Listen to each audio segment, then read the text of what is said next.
La Defensoría no lo hizo, pero nuestro equipo de derechos humanos sí. Un canibalismo de nación. Usted es un pobre hijueputa, grosero. Me meten en lo mismo, ¿para qué? Que a alias Guacho se le acabó la guachafita. Ahora la pregunta es, ¿quién nos va a matar? Básicamente. Listo, bienvenidos a un nuevo episodio de Básicamente Ideas que Comunican. En esta primera temporada estamos en Zipaquirá. Vamos a estar hablando con varios consejeros de juventudes y no podemos negar la importancia que tiene Zipaquirá para Sabana Centro y para Cundinamarca. Hoy estamos con una invitada muy especial que también hace parte del Consejo de Juventudes, Diana Cadena, internacionalista, politóloga, 26 años y consejera de Juventudes. ¿Sí lo dije bien? ¿Me equivoqué en algo? Lo dijiste muy bien, Camilo. Perfecto, listo. Bienvenida aquí a Básicamente. Bueno, muchísimas gracias, Camilo, por tu invitación ya Básicamente. Es un honor para mí estar acá y participar y que tengamos medios que permitan a los jóvenes tener un espacio para poder comunicar las ideas que muchas veces no tienen voz y no tienen espacios. Ok, perfecto. Tengo muy poco tiempo y creo que necesito saber todo lo que está en tu cabeza acerca de la política y del país. Entonces, como primer ejercicio, tengo la propuesta de personificar a Colombia. Si Colombia fuese un ser humano para ti, y aquí voy a entrar a hacer varias preguntas y me respondes como te sientas más cómodo. Si Colombia fuese una persona, ¿sería un hombre o una mujer? Para mí sería una mujer. Ok. ¿Y qué características crees que tendría esta mujer frente a edad? ¿Es más bien joven? ¿Está envejeciendo? ¿Cómo la ves? Sabes que yo no le pondría edad, yo más bien le pondría una característica muy importante, que sea fuerte, que sea una mujer integral, que sea una mujer capaz de resolver dificultades, pero también con la capacidad de que cuando tenga todas las herramientas pueda saber ejecutar todo lo que tiene pensado y todos sus proyectos. Ahora, pongamos a Colombia, esa mujer fuerte, en un contexto social. ¿Cómo crees que se viste Colombia? ¿Cómo crees que es su estilo? ¿Es más, no sé, voy a poner más gomelo o más de calle? ¿Cómo sientes que puede ser ese estilo de vestir de Colombia? Para mí sería un estilo muy cultural, ¿sabes? De muchos colores. Me gustaría que tuviera muchos colores porque eso es lo que representa esa mujer que para mí sería Colombia. Listo. Y si hablamos de los colombianos, estamos en una gama y en un espectro de características y adjetivos muy amplio. ¿Y cómo crees que podría describir mejor a Colombia? ¿Es una persona limpia o no? ¿Es una persona perezosa? ¿Cómo la ves tú a esa Colombia que te imaginas? Yo veo una Colombia muy trabajadora, veo una Colombia llena de cultura, de tradiciones, colorida, muy artística. Para nada perezosa, al contrario, creo que tendría mucho potencial esa Colombia que para mí es. Ahora, si sentamos a Colombia con las demás personas de otros países, con las otras representaciones de las personas, ¿tú crees que esa Colombia tiene una tendencia más conservadora o más liberal o más comunista? ¿Cómo sientes que podría ser esa tendencia de esa Colombia? ¿Sabes que yo le quitaría esas tendencias, Camilo? Fantástico. Creo que si queremos una Colombia diferente, deberíamos de cambiar esas perspectivas y esas dualidades en las que ahorita, por ejemplo, tenemos a esta Colombia. Nosotros en muchas ocasiones y muchos países nos alardean, ¿sí? Y nosotros somos los únicos que no nos damos cuenta de que podemos cambiar esa forma y que podemos mirar desde otra perspectiva. Claramente necesitamos unos parámetros ideológicos, pero sabes que yo le quitaría esas etiquetas. Bien, creo que esa es una tendencia más juvenil que me parece bastante positiva, te voy a decir.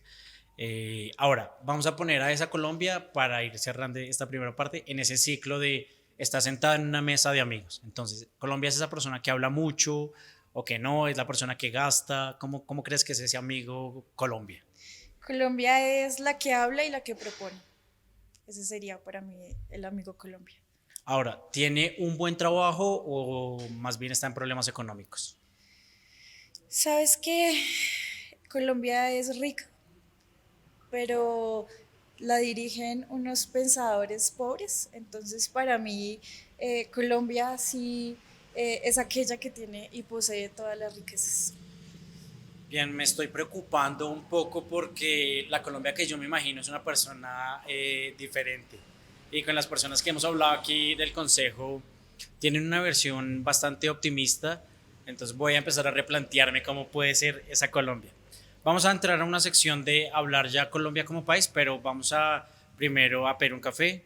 Como saben, estamos en Ceratri, un espacio para el arte y la cultura y el buen café acá en Zipaquirá. Entonces no podemos no estar acá y pedirnos un buen café. Entonces, gracias Juan, te comparto la carta para que porfa la revises y nos tomemos un segundo para mirar qué podemos pedir. Bien. Si quieres algo de pastelería, no sé, como quieras. No, está perfecto un café tradicional. Yo me voy con el Juan Mellas ahí. Yo voy a querer un capuchino y tú vas a. Un americano. Ok, bien. Que no se diga acá que no invitamos aquí al café. Ahora, Americano. una americana. Vamos a hablar sobre 3 rangos en los que yo tengo a Colombia. ¿Y tú cómo la calificarías? Mis 3 opciones son un vividero espectacular, la segunda opción es un país decente o la tercera opción es un país al borde del caos abismal. Y hay una cuarta opción que es una propuesta tuya. Entonces, ¿cómo calificarías a Colombia? Bueno, yo creo que esa perspectiva de pronto de propuesta de caos, yo creo que no estamos en caos y yo más bien la propondría más bien desde un punto de una Colombia, es que no quiero poner calificativos para que de pronto no se me vaya a malinterpretar. No, igual tienes el espacio y el tiempo para desarrollar la idea, entonces no te preocupes. No hay cortes, pero hay tiempo para desarrollar la idea. Ok, perfecto. Entonces, yo la pondría como, me gusta la tuya que propones, que es la de video, ¿me dijiste video? ¿La primera? ¿La de en estas opciones o...? Sí, la primera. Okay, la primera es un vivero espectacular. Yo no le pondría un vivero. Okay, Yo le pondría una Colombia más bien con unos espacios para poder desarrollar todas esas ideas, todos esos proyectos y esos trabajos espectacularmente mejor. Ok, vamos a entrar a la segunda sección que plantea y que cuestiona si es buena idea ser político, pero antes de eso, quiero decir que en algún punto, años atrás, también en procesos de activismo político, me crucé con Diana en un momento muy breve. Y eso fue hace más o menos, tal vez unos 4 años, probablemente unos 4 años, y en ese momento Diana, sin estar cerca una opción de participación en política y mucho menos a la vista consejerías de juventudes, estaba haciendo trabajos por su cuenta. Ahora, dado este contexto, quisiera preguntarte si sigues pensando que es buena idea ser político. Bueno, yo ahí, sabes que te cambiaría un poco de pronto el trasfondo de tu pregunta, porque para mí todos somos seres políticos, todos hacemos política en nuestro diario vivir, así no nos demos cuenta. Entonces, digamos que ser político lo hacemos todos los días, realmente político le catalogamos a una etiqueta y además la política es eso, la ciudadanía, la polis. Entonces digamos que para mí el ser político depende de qué etiquetas le queremos dar y el qué trasfondo le queremos dar, ¿sí? Por ejemplo, si tú me preguntas si ser buen político vale la pena o si ser un político sí es importante, claro que sí, pero si lo seguimos viendo desde el mismo trasfondo de etiquetas tradicionales, de cómo seguimos viendo y llevando el país con las mismas líneas tradicionales, con los mismos políticos, aquellos líderes que dicen representarnos, pero que realmente no lo están haciendo, esto hace que aquellas personas que de pronto tengan otros intereses de hacer política no lo quieran seguir haciendo. Entonces digamos que aquel que está en un movimiento social, está haciendo una labor social, está dentro de su cultura haciendo o moviendo algo de un trasfondo para llevar un cambio en donde pertenece, digamos, no lo hace porque cree o piensa que ser político está mal. Entonces digamos que yo creo que es el contexto al que tú le quieras dar de ser político y para mí claro que sí es importante y ojalá que todos no sigamos siendo indiferentes al ser ese ser político porque es importante, por ejemplo, que cada persona que tenga intereses diferentes independientemente si va a la política vista desde lo institucional o si también tiene o hace política desde el punto de vista desde su comunidad, es invitarlos a que hacer política lo miremos desde otra perspectiva. Bien, yo tengo, no sé si ser político es buena idea, pero te voy a decir que eres una buena política.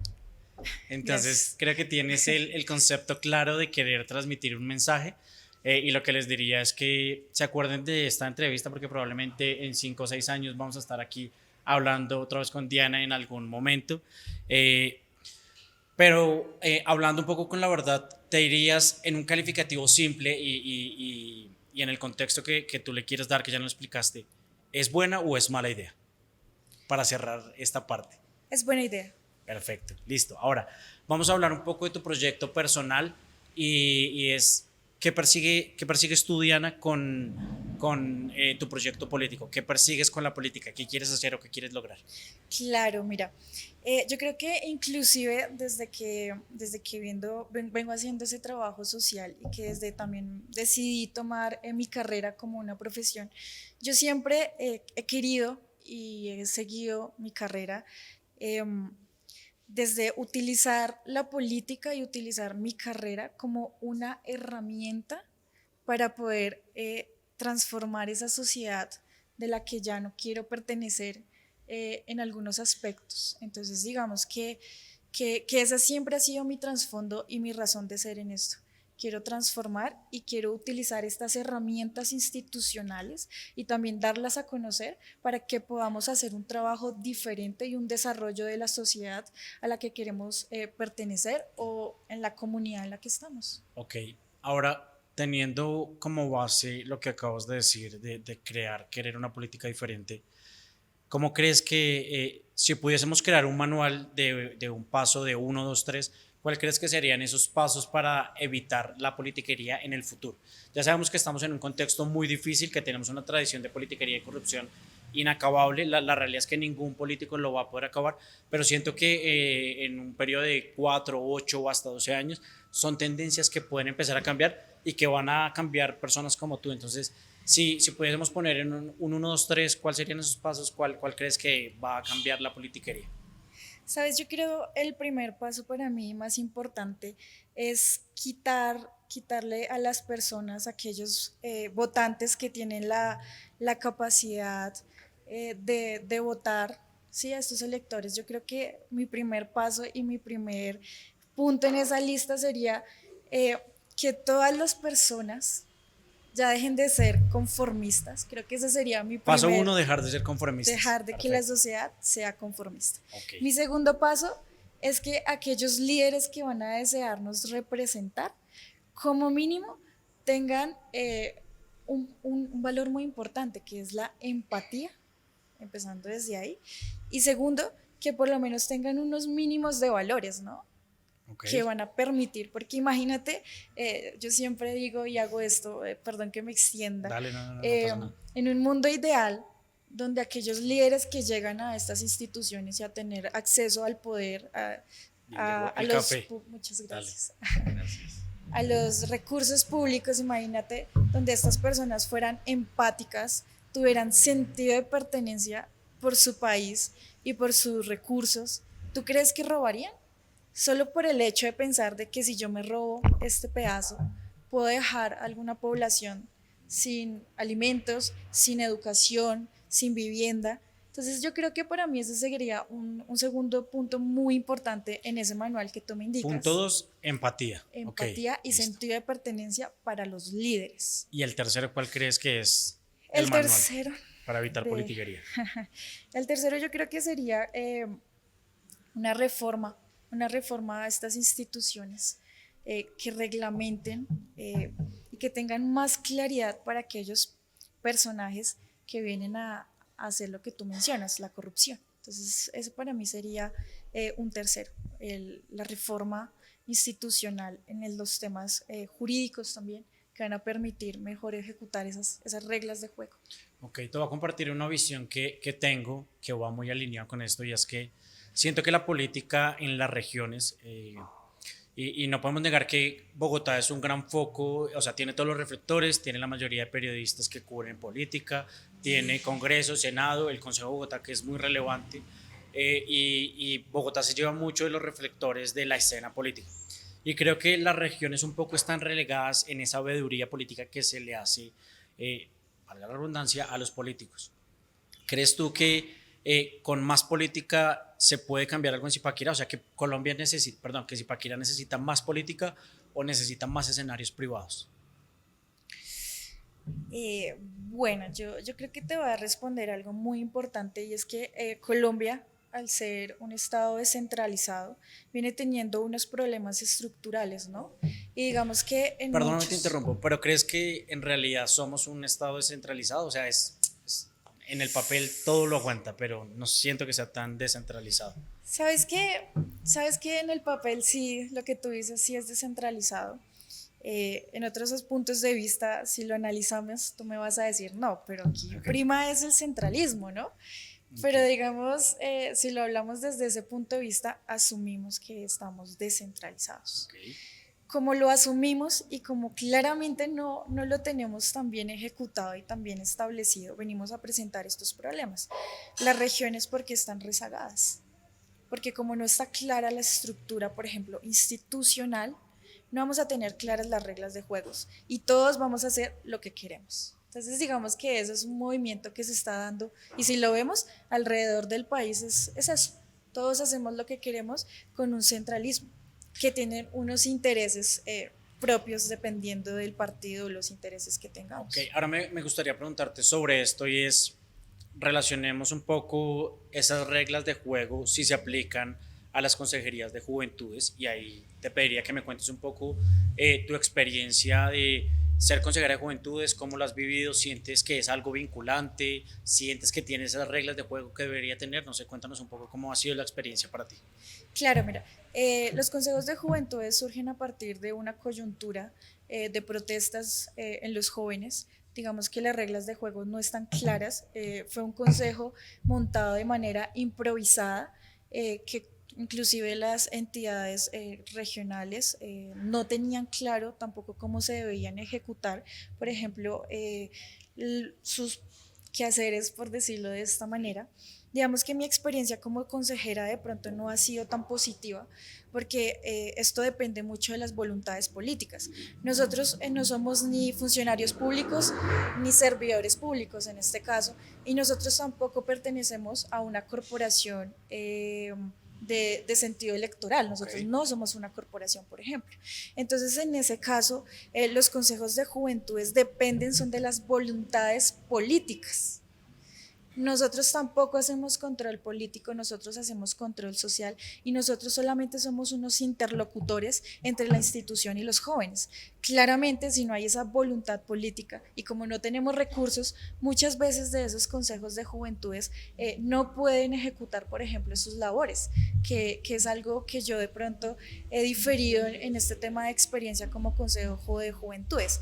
Aparte de que es algo nuevo, que no se conoce, que fue improvisado electoralmente, los jóvenes no tienen conocimiento, tampoco son interesados en el tema. Además de eso, como te comentaba ahorita, son unos jóvenes que están entrando en una época de ser apolíticos. Y te quería interrumpir ahí porque este tema me parece fantástico y te voy a hacer dos preguntas para que continuemos con esto y todavía estamos en la categoría de jóvenes, entonces sí. eso nos beneficia un poco. Pero tú crees, primero, ¿te volverías a lanzar a un consejo de juventudes teniendo esta experiencia que has tenido? Sí. Perfecto, de una, no, está buenísimo. Sí, listo, esa era la respuesta que quería tener, una respuesta concisa y certera. Ahora, ¿crees que teniendo esta concepción que tenemos de los jóvenes, que un poco la comparto y estamos en los extremos, ¿no? Diana, Camila, Cristian, de Consejo de Juventudes de Zipaquirá, que un poco se dan esa pela de querer hacer algo, pero también están los que ni les interesa. ¿Tú crees que hay una forma de crear o de cambiar esa perspectiva que se tiene de los jóvenes o sientes que hay que seguir trabajando con los mismos? No, mira, yo creo que la única forma de que cambiemos es que los jóvenes dejen esa indiferencia y que los mismos se les quiten esos espacios que siguen ocupando con las mismas reglas de juego, con las mismas ideologías tradicionales, además de que utilizan unos discursos maquillados, unos discursos progresistas alternativos para buscar la manera, por ejemplo, en esta época electoral es donde aparecen estos maquilladores discursivos.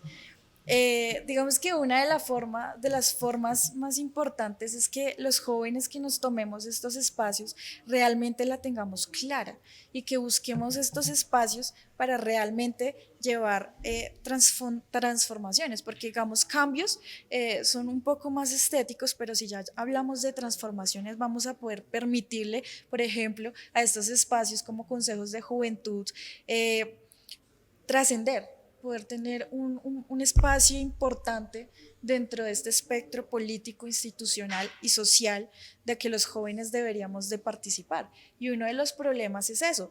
Digamos que como Consejo de Juventud, lo primero que debimos de haber llegamos a hacer, es a buscar que la administración creyera en nosotros, que no nos tomara como los jóvenes son la burla. Que se relaciona con eso que me decías de no hay unas reglas claras, no son procesos tan vinculantes, la alcaldía y la gobernación como que no se termina de articular el proceso. Entonces, y lo que te digo, nosotros dependemos es de las voluntades políticas, imagínate eso.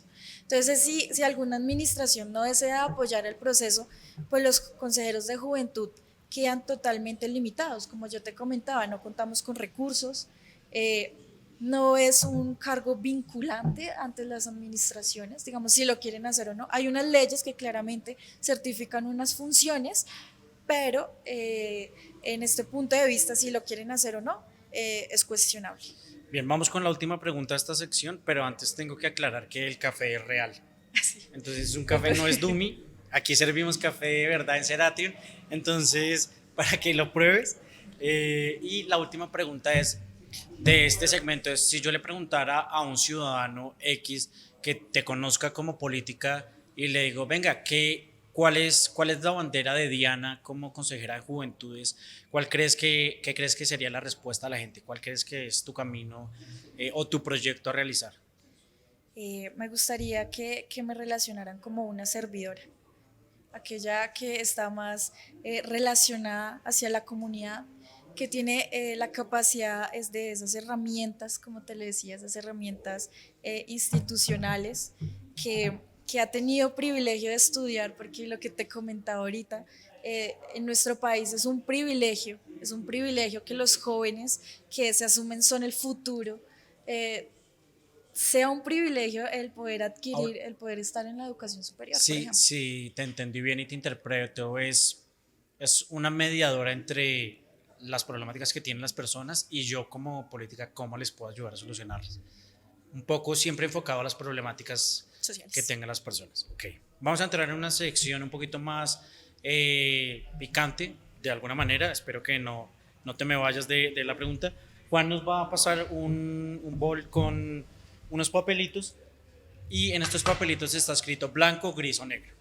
Si te sale un papel blanco, tienes que hablar algo positivo. Si te sale algo gris, te puedes ir por las ramas siendo un poquito más polite. Y si te sale negro, tienes que hablar algo no tan positivo del político. Tenemos 3, escena local, regional, departamental y a nivel nacional. Entonces, voy a empezar. El primer político estamos en año electoral y pues un año electoral es un escenario muy movido tanto políticamente como socialmente. Entonces, mi visión es que los alcaldes empiezan en ese juego de querer salir con su mejor imagen, ¿no? Entonces vamos a hablar del alcalde de Zipaquirá, Wilson García. Por favor, saca un papelito y vamos a jugar a ver qué nos sale. Negro. Negro, bien. ¿Te sientes cómoda con el negro? O... Sí, total. Bien. Ok, listo. Entonces, ¿qué es ese aspecto no tan positivo del alcalde de Zipaquirá? Sabes que si tú me preguntas, para mí uno de los aspectos negativos del alcalde es que maneja la política tradicional, es aquellos de los que te hablo, maquilladores discursivos, que tienen, digamos, por ejemplo, nuestra Zipaquirá en esa misma línea tradicional que no la va a permitir evolucionar si seguimos manejándola de la misma manera. Ok, perfecto, respetable tu opinión. Vamos con la segunda personalidad política y es a nivel departamental el gobernador Wilson García. Entonces, vuelve a sacar un papel a ver qué nos sale. Blanco. Bien, aquí es el aspecto más positivo del gobernador. Entonces, vamos a hacer una precisión y me corrige si estoy en lo malo. ¿Haces parte activa del pacto histórico? Sí. Ok, listo, perfecto. Entonces, ahora con el gobernador, ¿cuál es tu parte positiva del gobernador? Y bueno, mi parte positiva, digamos que podemos resaltarle que se ha hecho algunas labores, independientemente si las ha hecho bien o mal. Quiero resaltar que por lo menos se ha acercado a algunas comunidades a intentar por lo menos llevar esas necesidades a los que se le ha solicitado. Hablo de intentar porque pues bueno. Ok, listo. Vamos con la tercera personalidad y aquí me la estoy jugando el todo por el todo. Vamos a hablar de Gustavo Petro y vamos a ver qué nos dice nuestros papeles. Gris. Gris, muchachos. Bueno, listo. Entre las ramas, ¿qué tenemos para decir de Gustavo Petro? Bueno, si lo hablamos desde el punto de vista Perdóname que gris, te interrumpa, te propongo algo para que seamos justos con la audiencia. ¿Cómo es gris? Vamos a decir una cosa positiva y una negativa, ¿te parece? A ver, ¿cómo nos va? ¿Sabes qué? Una cosa positiva de Gustavo Petro es que es el primer presidente que sube de esta posición ideológica que le nombramos la izquierda, pero además de eso que es el primero que reconoce a estas comunidades rezagadas, vulnerables, que es la primera vez que se escucha un discurso real en algunos aspectos, porque digamos, si lo miramos la carrera de Gustavo, creo que nunca se ha desarrollado en las élites, se ha desarrollado en las bases, que son las comunidades. Y si hablamos de algo negro, es que ha sentido que cuando llegó al poder, algunas cosas se le han empezado a salir de las manos, ¿no? Porque pues claramente es la primera vez que se logra un país que viene totalmente destruido por esta política que te menciono tradicional, digamos que no es fácil manejarla, entonces claramente algunas acciones que se ven tomando, todo el mundo las va a catalogar como negras, entonces digamos que podría desvariar en lo negro. Bien, voy a romper un poquito mi estructura para que hagamos un debate muy pequeñito sobre Gustavo, y es que creo que es una personalidad que tiene sobre sus manos una balanza muy delgada de Colombia, ¿no? Y es un proyecto que le puede salir muy bien o le puede salir muy mal. Y esa balanza a nivel presidencia es catastrófica para un país y asimismo le puede salir bien. ¿Tú crees que ese futuro tiene una tendencia más positiva o no lo tienes tan claro? ¿Sabes por qué de pronto hablamos de una tendencia negativa? Es porque inmediatamente lo catalogamos con la izquierda. Entonces, digamos que digamos que lo que ha transcurrido en la historia, digamos que hemos visto que muchos países y muchos gobiernos que han fracasado han sido la izquierda. Y el discurso de la derecha es que nos ha venido vendiendo durante 60 años que la izquierda es el fracaso. Entonces, digamos que yo te puedo mencionar muchos países de primer mundo que manejan la izquierda y que son países de primer mundo. Entonces, digamos que catalogar esto como un fracaso, yo todavía no te podría dar un pronóstico, pero estoy segura que el discurso tradicional nos está vendiendo eso porque claramente no les conviene. Entonces, digamos que todavía no te podría dar un... Ok, bien, está fantástico, creo que estamos compartiendo puntos de vista y quiero decirte que esto que estamos haciendo acá es un poco una carta al futuro, ¿no? Entonces, muchas cosas de las que estamos viviendo y estamos analizando probablemente vayan a cambiar. Yo tengo esta teoría que no sé si la compartes, y es que de los 8.000 y punta de consejeros de juventudes que hay en el país, probablemente me estoy equivocando, vamos a repartir probabilidades de que, en términos más vulgares, es de aquí van a salir personas que la van a cagar durísimo en la política y personas que la van a hacer muy bien. Entonces, no sé, ¿cómo ves tú ese futuro de consejerías de juventudes para que entremos ya a la última parte? Bueno, el futuro, como lo estamos viendo ahorita, para mí está un poquito desalentador. Digamos que aquellos jóvenes que traen unas propuestas diferentes y alternativas en algunos lugares regionales no están siendo totalmente apoyados. Aquellos que quieren hacer, digamos, el trabajo real, ese trabajo que yo te digo lleno de valores, lleno de trasfondos, lleno de pensamientos positivos. Sabes que yo lo estoy viendo un poquito difícil si seguimos por la misma línea a lo que estamos acostumbrados. Me gustaría, soy una mujer que tiene muchas esperanzas, optimista, Okay. de que podamos lograr ese cambio y que aquellos jóvenes que han tomado la decisión de seguir este camino, que así no sean y no escojan su estilo de vida, porque hacer política es un estilo de vida también, si no lo escogen, de igual manera sigan involucrados en estos espacios, porque esto es lo que va a permitir alimentar esos cambios de los que tantos hablamos, porque es muy fácil decir queremos cambiar o las cosas están mal, pero ve y entra al juego, ve y entra y lo haces, ve y entra y te pones, como coloquialmente lo dicen, la camiseta, ponte la 10 y sal a la calle todos los días y levántate a trabajar por ese cambio del que tú tanto sueñas. Ahí es muy diferente. Entonces digamos que ahorita es un poquito, porque es el primer consejo de juventudes reconocido legalmente, institucionalmente. Entonces digamos que espero y aspiro que las próximas generaciones que vengan y los próximos jóvenes que quieran asumir este rol sigan cambiando y sigan teniendo ese optimismo. Quiero confesar que venía, no voy a decir que con una percepción negativa de la política nacional, pero sí venía con muchas dudas y siento que los consejeros de juventudes de Zipaquirá tienen una perspectiva muy optimista y eso un poco como que me llena de ánimo, ¿no? Vamos a entrar a la última parte, pero no puedo entrar a la última parte sin hablar de las marcas que hacen posible que este episodio se esté produciendo el día de hoy. Marcas locales, marcas zipaquireñas que apuestan por el talento y la producción nacional y zipaquireña. Una de esas marcas es la cervecería Gran Colombia, que nos apoya en este episodio. Son marcas que creen en el talento zipaquireño y es tanto así que desde la cerveza hasta la botella se producen acá en Zipaquirá. Es una marca familiar que lucha por crear un gran producto zipaquireño de exportación. Entonces, gracias a la cervecería La Gran Colombia, una de estas tres, las que quieras es tuya. La cervecería Gran Colombia nos invita a compartir una cerveza y a hablar de política en buen tono.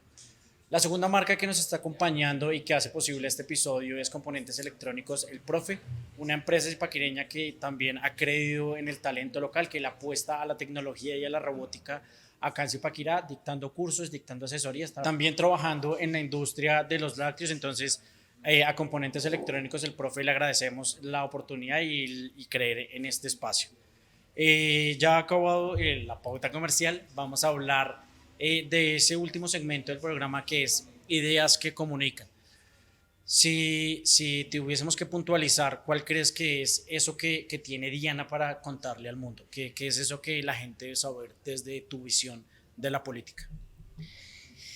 Bueno, para mí el mensaje más importante es aquellos que deseen hacer esto y tomar este camino, este estilo de vida, como te lo venía mencionando, es que ojalá puedan seguir ese manual que yo mencioné de esos 3 puntos.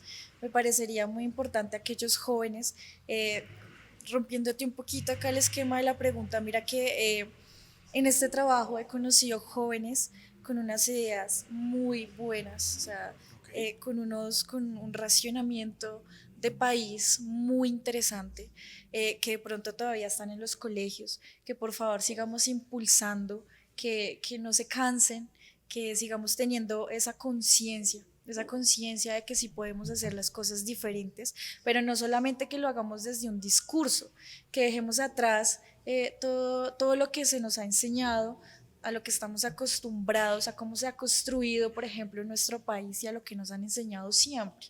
Entonces, digamos que siempre lo hagamos desde donde lo queramos hacer. Vuelvo y repito, todos somos seres políticos, desde donde lo queramos hacer. Mi mensaje es ese, por favor, tengamos ese sentido de pertenencia, tengamos esa empatía, tengamos ese amor también. Esto también es de mucho amor y de mucho querer. Y aguante. Y aguante, sí. Creo que el aguante es importante. Un montón, porque quiero decirte que aquel que quiere hacer las cosas bien termina siendo el malo. Es el más atacado, es el más perseguido.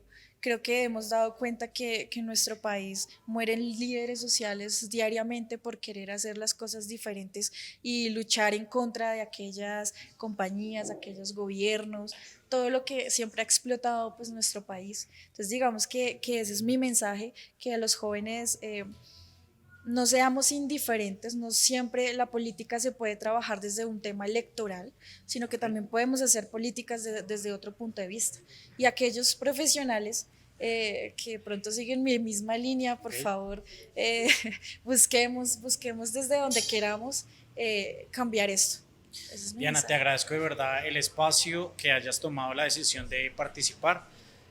No puedo cerrar el episodio sin agradecer a las personas que hacen posible que podamos estar produciendo esta primera temporada. A Convoy Story, la productora madre de este programa.